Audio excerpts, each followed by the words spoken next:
예, 오늘의 시황 브리핑 시작하겠습니다. 고용지표가 계속 부진하게 나오다 보니까 적당히 부진하게 나온 거죠. 그러니까 이제 금리 인하는 거의 확실시된다 이런 분위기가 만들어졌습니다. 근데 이제 가장 중요한 건 비농업 일자리, 실업률, 오늘 밤에 나오는 데이터잖아요.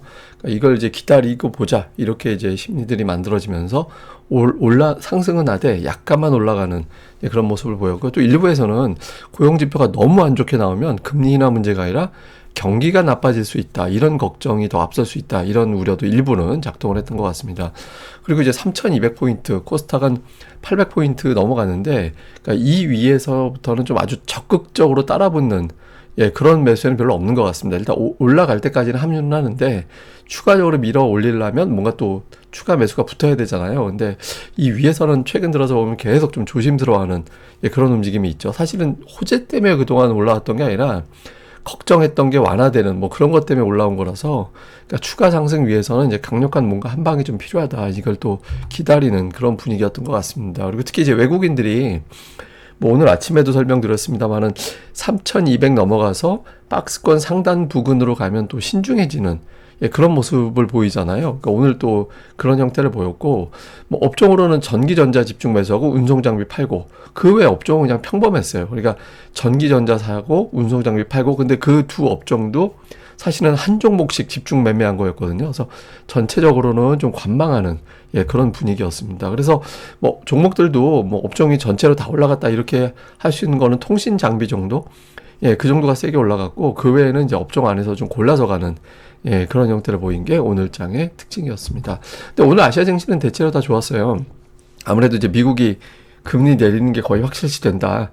그러면 금리 내리는 게 거의 확실시되면 아무래도 아시아 증시 쪽에는 금리 하락, 달러 하락은 주식시장 상승, 이렇게 생각을 하잖아요. 그러니까 이런 점은 이제 시장을 끌어올리는 그런 주된 재료가 됐고, 이렇게 될 수 있었던 거는 오늘 아침에 나온 미국의 그 ADP 민간 고용이 예상치보다 낮게 나왔는데, 근데 또 낮게 나오긴 했지만 쇼크는 아니었어요. 쇼크는 아니니까 경기는 아주 나빠 보이진 않고, 그래도 이제 금리는 내릴 것 같고, 실제 미국의 10년물 국채 금리는 오늘 빠졌죠. 유럽 금리는 올라가서 난리인데, 그러니까 미국 금리는 좀 올라가나 이런 걱정을 잠깐 했었지만 결국엔 내려왔잖아요. 그러니까 이렇게 되면 이제 투자들이 금리 내려가면 돈 구하기 쉽고, 돈 구하기 쉬우면 우리나라에 투자하는 아시아에 투자하는 외국인들 많아지겠지 그러니까 이렇게 생각을 하게 되죠. 그래서 이게 시장을 올리는 그런 재료가 됐고, 그래서 어쨌든 코스피는 다행스러운 건 지난주에 이제 음봉이 나와서 두 주 음봉이 잘 안 나왔었는데, 이게 보시면 4월 이후에 두 주 음봉이 없었거든요. 근데 이제 지난주가 애매한 음봉이었잖아요. 그래서 이번 주 혹시라도 크게 한번 더 밀리면 이거 추세가 깨진다, 이 박스권이 무너지는 거다, 이런 걱정이 될 수 있었는데, 이제 넉넉하게 양봉으로 나오면서 이제 3200포인트 회복을 했고요. 근데 다만 특이한 게 뭐냐면, 이게 이제 1분 차트거든요.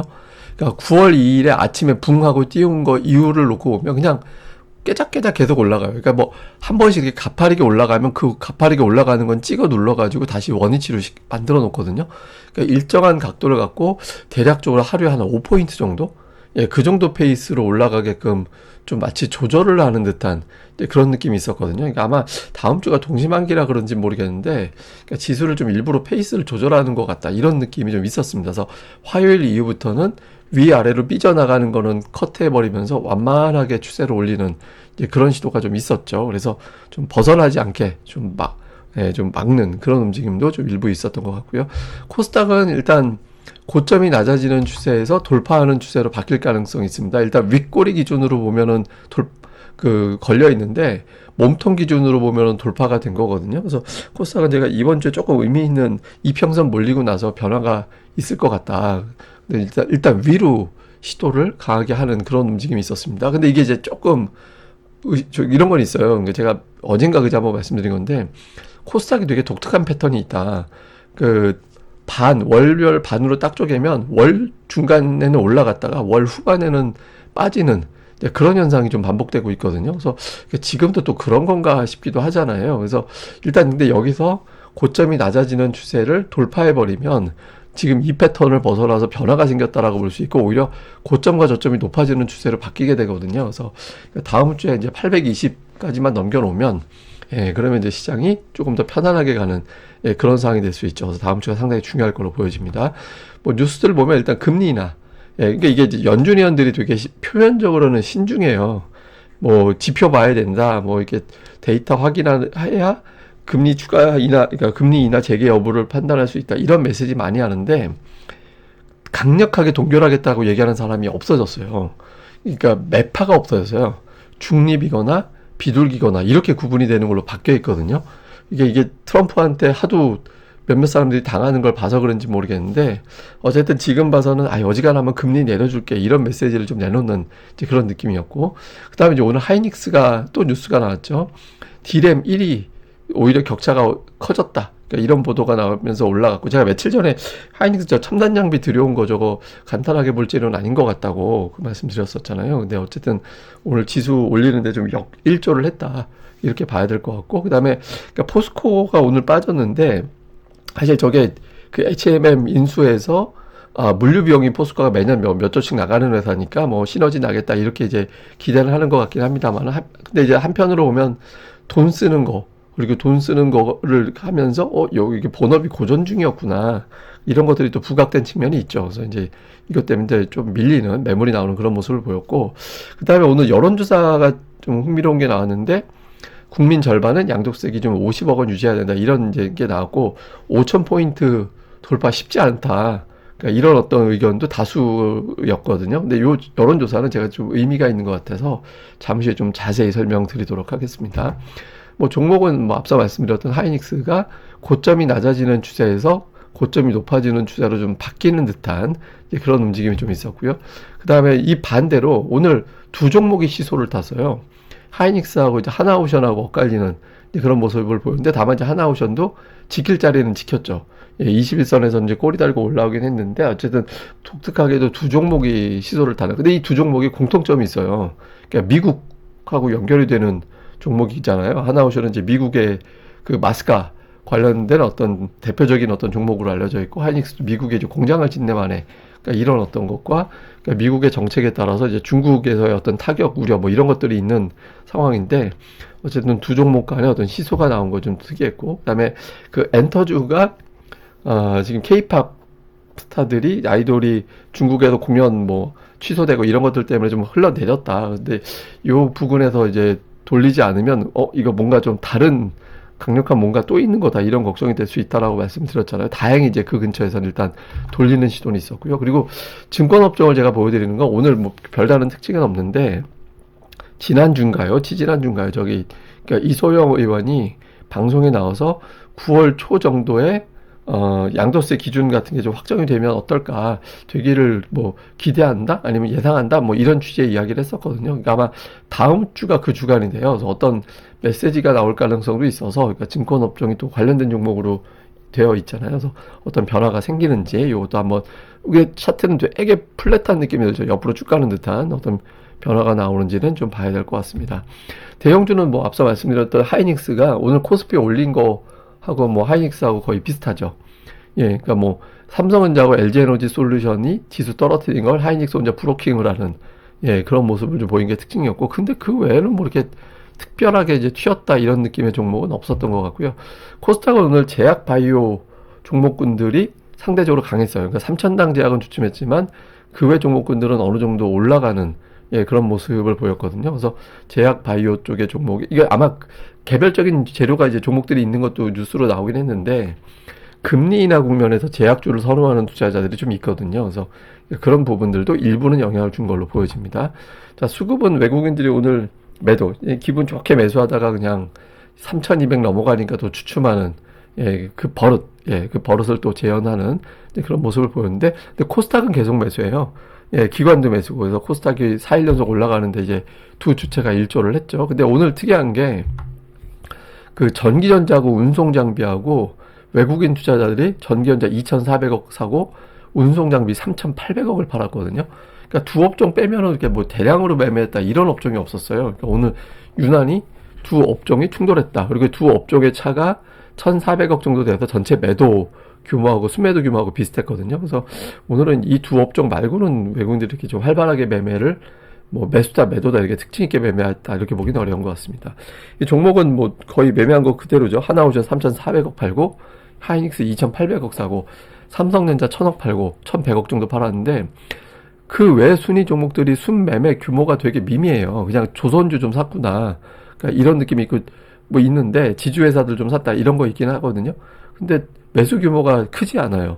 매도 규모도 그렇고. 그래서 오늘은 하나오션, 삼성전자, SK 하이닉스 정도 외에는 이게 규모 면에서 의미 있게 이제 다뤄야 될 정도의 규모는 없었다. 이렇게 보시고요.